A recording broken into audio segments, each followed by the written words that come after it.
नमस्कार, बहुत स्वागत है आप सभी का। आप देख रहे हैं आज की खबर और मैं हूं आपके साथ प्रगति ठाकुर। देवभूमि से जुड़ी खबरों की शुरुआत करेंगे, जहां देहरादून कांग्रेस का लोक भवन कूच आज होना है।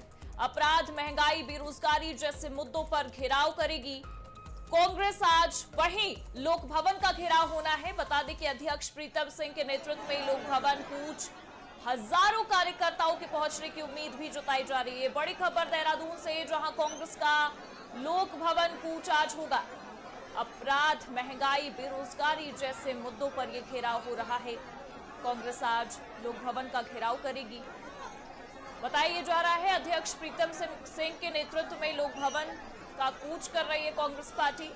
हजारों कार्यकर्ताओं के पहुंचने की उम्मीद भी जताई जा रही है। और जरा जानकारी के लिए हमारे सहयोगी विकास हमारे साथ जुड़े हुए हैं। विकास, जिस तरीके से ये मामला सामने आया है और कांग्रेस का लोक भवन पर ये कूच, और सबसे ज्यादा बड़ी बात ये कि कई कार्यकर्ताओं के, हजारों कार्यकर्ताओं के वहां पहुंचने की उम्मीद है, क्या कुछ देखने को मिल रहा है? बिल्कुल, देखिए प्रगति, अगर हम बात करें तो उत्तराखंड के देहरादून की आज यहाँ पर जो है कांग्रेस का लोक भवन घेराव है। और चूंकि अभी हम अगर बात करें तो तमाम हजारों की संख्या में कार्यकर्ता जो कांग्रेस के वरिष्ठ नेता वो यहाँ पर मौजूद है। और अगर हम बात करें तो उत्तराखंड के तमाम जो जिले हैं वहां पर जो है कई सैकड़ों की संख्या में जो है अलग अलग जिलों से कार्यकर्ता यहाँ पर पहुंचे हैं। चूंकि कांग्रेस का साफ तौर पर आ रहा है कि जिस तरह से अपराध लगातार उत्तराखंड में बढ़ रहा है, या फिर महंगाई की हम बात करें तो कहीं ना कहीं सरकार को लेकर पूरी तरह से घेरने की तैयारी में है आज कांग्रेस। और वहीं अगर हम बात करें तो जिस तरह से आज तक जो है, अगर हम बात करें तो उत्तराखंड के जो जिले हैं वहां से जो है तमाम जो कार्यकर्ता यहाँ पर पहुंचे हैं। क्योंकि जिस तरह से कांग्रेस ने जो है देहरादून की तमाम सड़कों पर जो बैनर लगाए थे वो भी जो है भाजपा ने उतारने का काम किया। तो कहीं ना कहीं कांग्रेस की इस जो है आंदोलन से कहीं ना कहीं भाजपा में एक घबराहट यहाँ पर दिखाई दे रही है। जिस तरह से विकास देखा जाए तो कांग्रेस के तमाम जो नेता है वो लगातार मुखर रहते हैं और सत्ता पक्ष पर कई बड़े आरोप भी लगते हैं, लेकिन महंगाई, बेरोजगारी जैसे मुद्दों को लेकर हर राज्यों में देखा जाता है कि विपक्ष जो है वो इस आवाज को बुलंद करता नजर आता है। लेकिन देहरादून यानी कि उत्तराखंड की अगर हम बात करें, चुनाव को लेकर तैयारियां चल रही हैं, लेकिन अब ये एक बड़ा कदम उठाया गया है कांग्रेस की ओर से। किस तरीके से सत्ता पक्ष इसका जवाब देगी, क्या लग रहा है वहां पर? बिल्कुल, देखिए अगर हम सत्ता की बात करें तो लगातार जो विपक्ष है वो कहीं ना कहीं सरकार को घेरने का काम लगातार यहाँ पर कर रहा है। चाहे वो अंकिता भंडारी से जुड़ा हो मामला हो या फिर महंगा को लेकर, या जिस तरह से उत्तराखंड में लगातार अपराध बढ़ा है, कहीं ना कहीं अपराध का ग्राफ भी यहाँ पर साफ तौर पर बढ़ता हुआ नजर आया।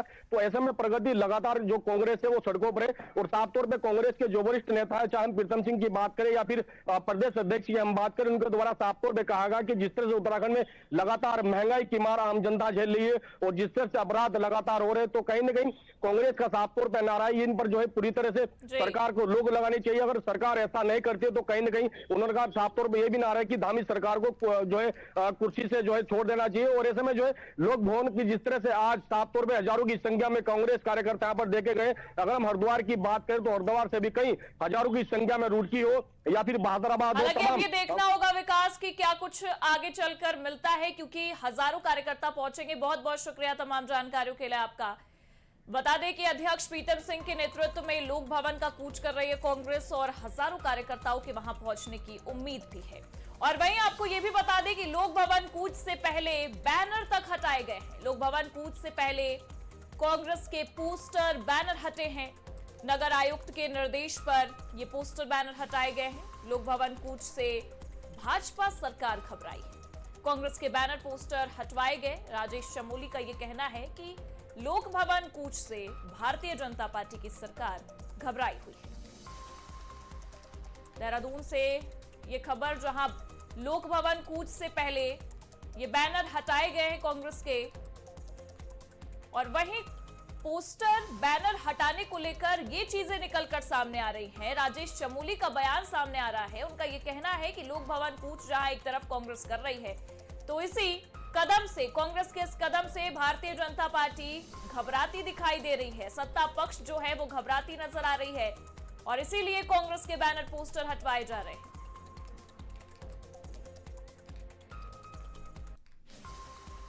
और वहीं नैनीताल में डिस्ट्रिक्ट और सेंसस कोर्ट को टारगेट करते हुए बम की धमकी वाला ईमेल मिलने से हड़कंप मच गया है।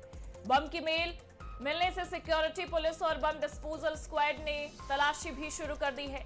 जिला बार एसोसिएशन के अध्यक्ष भगवत प्रसाद ने इस दौरान ये भी कहा कि हमें जानकारी मिली है कि ऑल इंडिया जज एसोसिएशन के ईमेल पर एक मेल आया, उसमें लिखा है कि हम यहाँ के कोर्ट को उड़ा देंगे, जिसमें आरडीएक्स बम फिट किया गया है। सभी बाहर आ गए हैं।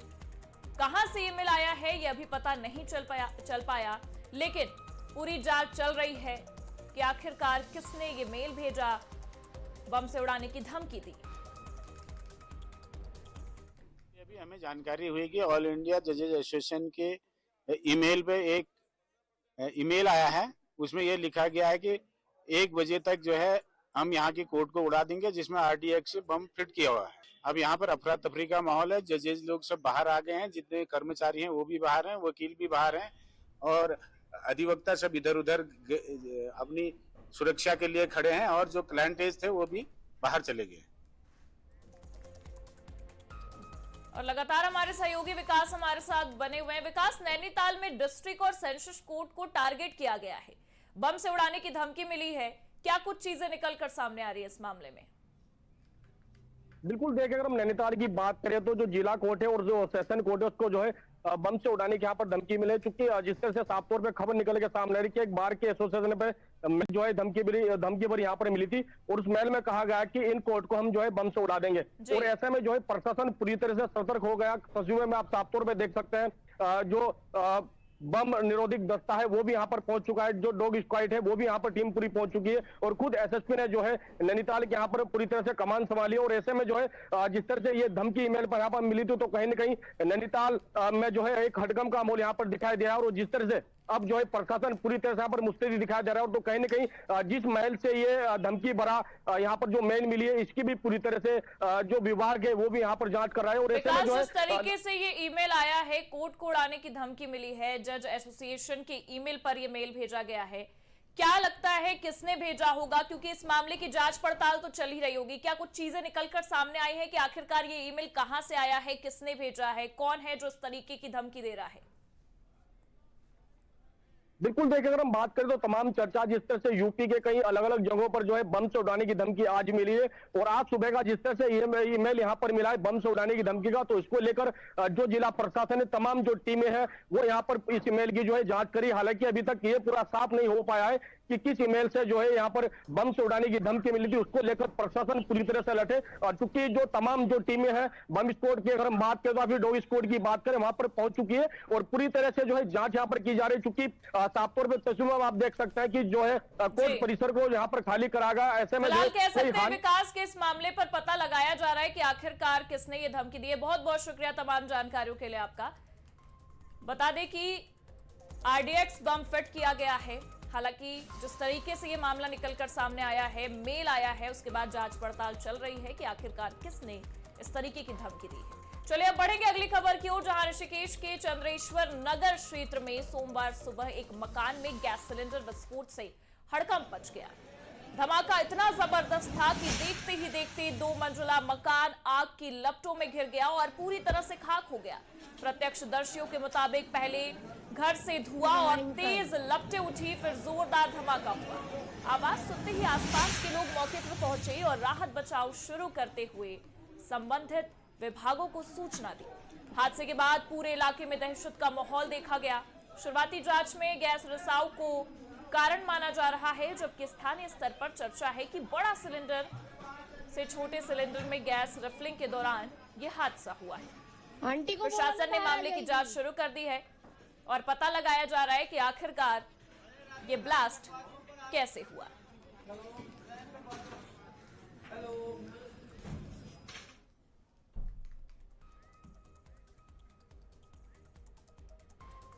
चलिए अब रुक करेंगे अगली खबर का, जहां चारधाम यात्रा को लेकर महत्वपूर्ण बैठक आयोजित की गई है।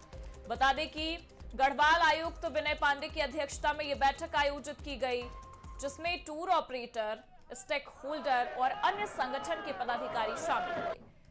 हर साल चारधाम के कपाट अक्षय तृतीया के पावन अवसर पर खोले जाते हैं। साल 2026 में चारधाम यात्रा की शुरुआत 19 अप्रैल 2026 से होने जा रही है। यमुनोत्री और गंगोत्री धाम के कपाट इसी दिन पारंपरिक विधि विधान के साथ खोले जाएंगे। और ये जानकारी दे दें कि केदारनाथ मंदिर समिति के अनुसार 22 अप्रैल बुधवार को सुबह 8 बजे शुभ वृष लग्न में केदारनाथ मंदिर के कपाट खोले जाएंगे। इसी शर्त से 6 महीने चलने वाली केदारनाथ यात्रा औपचारिक रूप से शुरू हो जाएगी। हर साल की तरह इस बार भी बड़ी संख्या में श्रद्धालुओं के पहुंचने की उम्मीद है। बद्रीनाथ धाम के कपाट 23 अप्रैल 2026 से श्रद्धालुओं के लिए खोले जाएंगे और सरकार द्वारा 4 धाम यात्रा के लिए रजिस्ट्रेशन जरूरी किया गया है। इससे यात्रियों की सुरक्षा सुनिश्चित की जाती है। वहीं उत्तराखंड में आगामी 4 धाम यात्रा को लेकर प्रशासन ने सख्त रुख अपना लिया है। गढ़वाल आयुक्त विनय शंकर पांडे ने ऋषिकेश ट्रांजिट कैंप से ये जो बैठक हुई उसके बाद एक महत्वपूर्ण घोषणा की। प्रमुख निर्णय और निर्देश भी दिए। सेल्फी पर रोक, यात्रा के दौरान मंदिरों के संवेदनशीलता जो क्षेत्र है और परिसर है वहां पर श्रद्धालुओं द्वारा सेल्फी लेने पर पूर्ण प्रतिबंध रहेगा, ये कहा गया है। मंदिर परिसर के भीतर मोबाइल फोन ले जाना अब सख्त वर्जित होगा। इसका उद्देश्य मंदिर की गरिमा बनाए रखना और सुरक्षा सुनिश्चित करना है। आज की बैठक स्टेक होल्डर्स के साथ है और इसमें अभी हमारी फर्स्ट बैठक होटल एसोसिएशन के साथ हो गई है। सेकंड बैठक हमारी टूर एंड ट्रैवल ऑपरेटर्स के साथ है। होटल एसोसिएशन की अपनी कुछ डिमांड्स थी और उस पर अभी विचार किया गया है।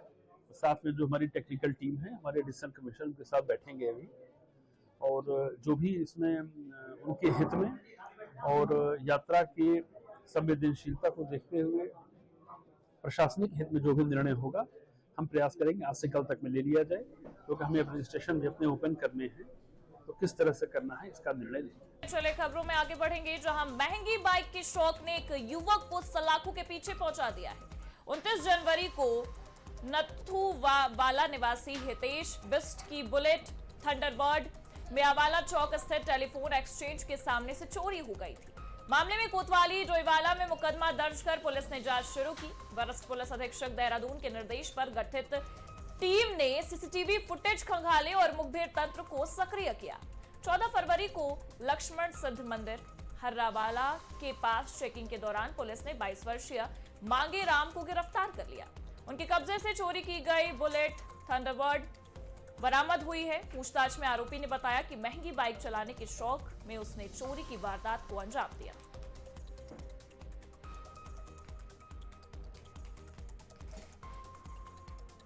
बढ़ेंगे अगली खबर की ओर, जहां मसूरी मॉल रोड पर अब 54 गोल्फ कार्ट दिखेगी। हर 2 रिक्शे वालों को 1 गोल्फ कार्ट मिलेगी। डीएम ने यह बताया है कि मुख्यमंत्री के मार्गदर्शन में मसूरी पहला गोल्फ कार्ट से लैस पर्यटन स्थल होगा। जिला प्रशासन की 9 महीने लंबी कवायद रंग लाई है। डीएम ने बिना राजकोष खर्च किए 40 गोल्फ कार्ट उतारी और डीएम ने सरकार से 3 करोड़ से भी ज्यादा स्वीकृत करवाए हैं।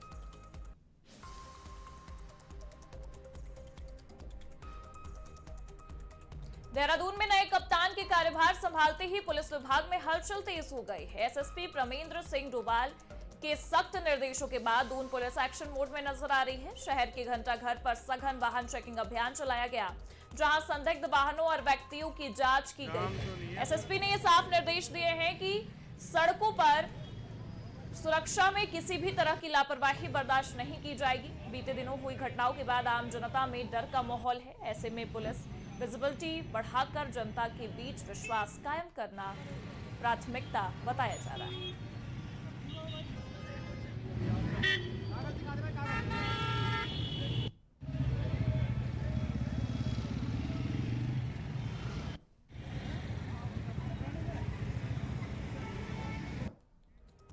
देहरादून में अवैध रूप से शराब की तस्करी करते एक आरोपी को पुलिस ने गिरफ्तार कर लिया है। आरोपी के कब्जे से 3 पेटी अवैध देशी शराब बरामद हुई है। शराब तस्करी में प्रयोग की गई स्कूटी को सीज कर दिया गया है। गिरफ्तार आरोपी उत्तर प्रदेश के बुलंदशहर जिले का रहने वाला है।